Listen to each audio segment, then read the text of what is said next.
Hey, peace. What's going on, everybody? So real here. Just wanted to do a quick little recap video of last night's discussion with me and Pac. First off, I thought the discussion went pretty decent. Seeing that I didn't have that much time. The only issue I really had personally was the recap. So if you basically go back on his YouTube channel, you could listen to his recap.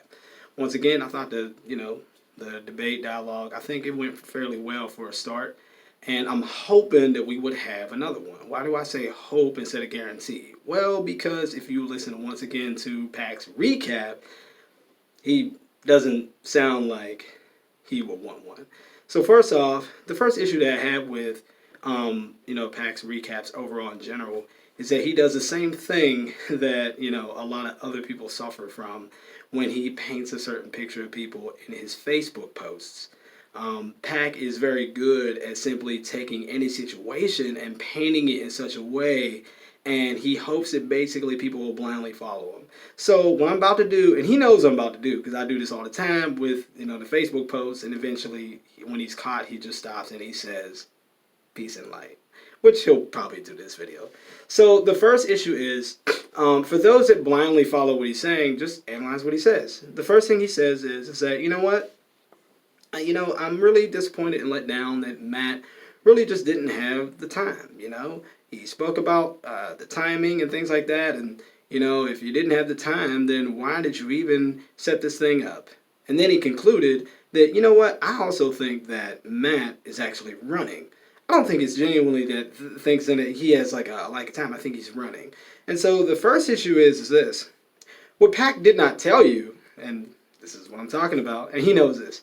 What Pac did not tell you is that hours before the debate, I had contacted him on Facebook and just said, hey, by the way, you know what? Tonight my time has been cut short. I'm only gonna have about an hour and 16 minutes. Hopefully that's okay with you. Now his response was, well, okay, but when I get started at 7, we're not really going to start until about 7:28 or 7:30. And so from there, I said, well, so what you're saying is that we're going to be talking for 45 minutes? Now, I don't remember him saying anything after that. I don't remember him answering the question or nothing like that. If he did, then I would just grant it that he did, and I basically forgot. But either way, he was aware that, I only had a certain amount of time, and also he was aware that him starting later, for whatever reason that he wanted, actually would cut into time. So that's the part that he didn't tell you. Now, if I would have just said, hey, I don't really have any much time, and I didn't let him know hours ahead of time like I did let him know, then of course he would have a case in saying, oh, I think Matt is trying to run, or I think he's trying to play shiesty. He would have a case, but he doesn't. And that is the reason why he left out that detail. Because once you add that detail in, it all of a sudden, makes it, he basically has to prove, he has to prove more of how I'm running or that I'm mismanaging time. Now, speaking of mismanaging time, he was aware that I only had an hour and 16 minutes. He was also aware that he said he would start at 7:30 and we would only have about 45 minutes. Even though he was aware of all that hours before the debate, he still consciously, willingly, actually had the debate with me. The debate dialogue. He still had it, which means that he was aware of how long or short of the time that we had. It was no shock or surprise to him. But see, when he leaves that detail out, and he just simply says Matt doesn't have time, it makes it look like he's as shocked as you all are. You see that? That's an issue, you see? Now, another issue is that if I was trying to run from having any kind of dialogue with him, why is it that when you listen to the first beginning of it, why is it that I kindly and gently interrupt him twice in his opening statement and trying to get him to hurry up so we can dialogue? You see that? Like, if somebody is really going to try to run from you, they're not supposed to go ahead and try to hurry you up so we can talk. Like, that doesn't make sense. You see that? So when you look in the beginning, from 7:30 to 7:53, he basically had an opening statement. So that shows that he was mismanaging the time. So the real question is, if he was aware of this, and he still chose to do what he did, then it actually makes us question: is he running? You know, he chose to go ahead and have a 25-minute opening statement. I couldn't stop him. Now, after that, he said, all right, well, how about now this is a time where you question me and I question you and things like that. And so the next thing he said in his recap is that, you know what, I find it funny that, you know what, Matt, I believe that he doesn't like to be questioned. He doesn't mind questioning me, but when I question Matt, he seems to do the runaround and things like that, and he seems not to like to be questioned. Okay, well, once again, that's an issue. We look at people's actions, right? Look at the back and forth questioning round. The first thing that happens is I begin to question Pac. You could look at this yourself, I begin to question Pac, right? And I probably get about, maybe a few minutes in, 2 or 3 minutes, 3.5 minutes, and I begin to, get a little interesting with my questions as he begins to respond. And we're getting somewhere, which is what I said. I said, we're getting somewhere. So I'd like to really ask you this one question here. Instead, he paused it. And he said, well, hold on. Let me ask you some things. And even though we were getting somewhere, because I wanted to respect his platform, I put my stuff on pause. And after that, I allowed him to question me. The rest of the time, that kind of strongly goes against any notion of Matt's running. If I was trying to run from you, why would, I allow you to just go ahead and for me to just question you for about 3.5 minutes, and then you question me for the rest of the 17 minutes or whatever? That doesn't make sense. You see that? So that's the issue. So he's saying that I'm not allowing him to question him, but yet, me questioning him for 3 minutes, and then me allowing him to question me for 17 minutes shows that I'm not running from, being questioned. You see that? Like, that's an issue. Now, another thing is that he said, a lot of times when you ask Matt a question and he gives you an answer, he says, you know what? He doesn't give us an answer. He gets us lost in the woods. Now, I'm going to have to go and put this on pause. I'll be right back. Okay, so I'm back, obviously from work, so it's like a few hours later. I'm just going to pick up where I left off. So yeah, basically he says that anytime you ask Matt something, he basically gets you lost in the woods. So there's some real issues with that. I'm not trying to get anyone lost in the woods. If you actually listen to me, I'm giving you my bare bones argument based on scripture, and then after that I give my reasons behind it back with more scripture. Now, the issue is that he basically just doesn't understand like what I'm saying. That's a problem. As a matter of fact, before the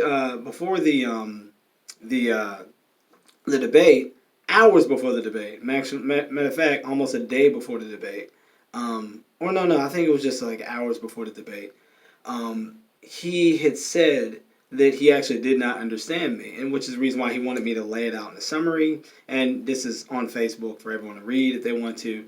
And from there, I just said, no, I actually want you to go ahead and actually study the video. Because if I just go ahead and type out what I'm saying, then he's really not going to be using his own brain muscles to actually get what I'm saying. I actually want him to like study me the same way that I study him or anybody else. Like, I sit down to actually like analyze and listen to stuff over and over and over. Like, that's what I do. Why? Because I take my stuff seriously.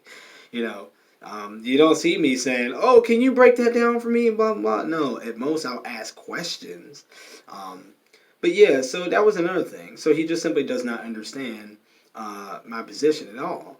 And then after that, when you look in the comment section, another thing he does is he was still going to go ahead and make a video response to it, which I kind of questioned him. I said, well, how are you going to make a video response if you don't understand what I'm saying?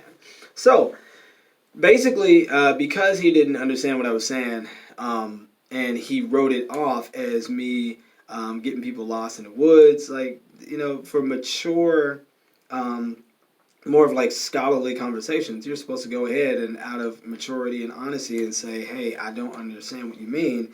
Can you please elaborate or something, or can we break it down more? You're not just supposed to be like, oh, well, you're just getting lost in the woods and blah, blah, blah. Like, that doesn't disprove anything.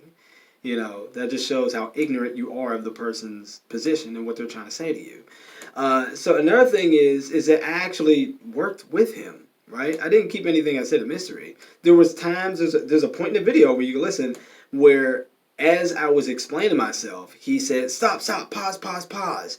Uh, uh, Go to the scripture. Go to the scripture. Go to the scripture on what you just said. And I said, okay, let's go to verse 8 because that's what I was talking about. And I read it through and still again, he didn't have anything to say. So then after that, I noticed that the next thing he did was instead of trying to like engage what I was saying, he eventually stopped doing that and he went to simply trying to discredit what I'm saying. He would say things like, well, I can make my standpoint from the, straight from the text, and you can't because to me it sounds like you're not doing that. Well, that's not a way to disprove somebody. You can't say, I understand what I'm saying, but I don't understand what you're saying.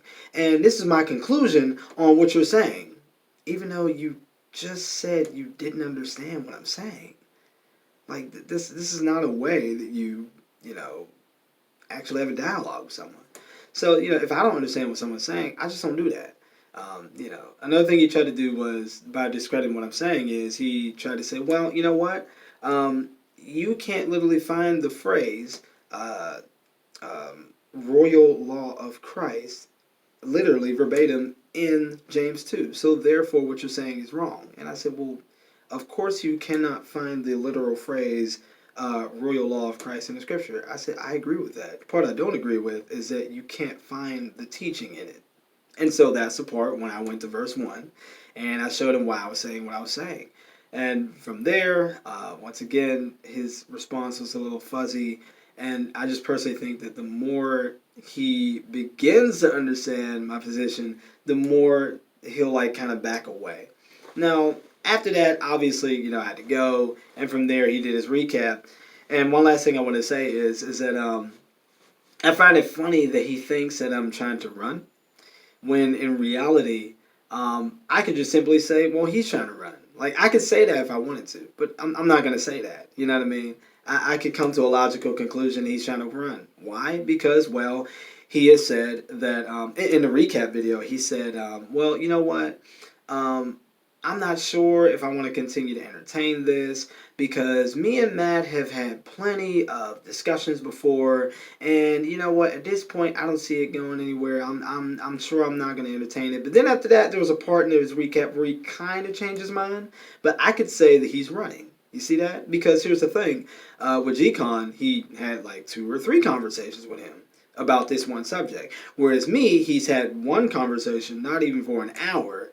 And he's ready to just say and call it quits. See, I can say, based on his own actions, that he's running. See, I could do that if I wanted to. But guess what? I don't do that. I just say, hey, let's talk next time. Like, that's what I do. And so, like I said, for everything that pacroseeno leeh is saying, I just keep on seeing huge issues in, the picture that he's trying to paint.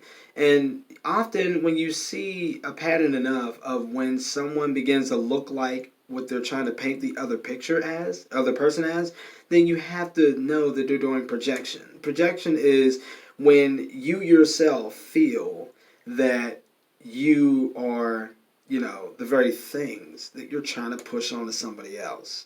So that way the eyesight will be off of you and it'll be on the other person. So that way you can go ahead and see the other person as that and not yourself. God forbid that, someone sees you that way. So that's the reason why I think that pacroseeno leeh, a lot of the things that he projects on others, it's really himself that he's talking about because he fits his own actions. So, and like I said, I could have even went into more detail about that. I could have went into more detail about other people, not just myself, who have been at the brunt of how Pac treats people. I think Deacon Akah, who else? G-Con, obviously, Jeffnet. Anytime that pacroseeno leeh, we all know this, anytime that pacroseeno leeh makes a post about somebody, or something like that. He's always trying to make things that are not as though they were, you know. And even today, you know, he did a post and he said, and he tagged me. He said, Matt, why is it that you're asking me where the link to the video is when you actually hid it from your timeline? And from there, he said, well, you know, are you ashamed? You know, did it not turn out how you wanted it? And all this other stuff. And do you see, like, he'll tag, you know, he'll perhaps, I'm not sure if he did, but he'll tag, like, other people to you know, go ahead and wait for my response so they see the response. But the picture is already painted, you know.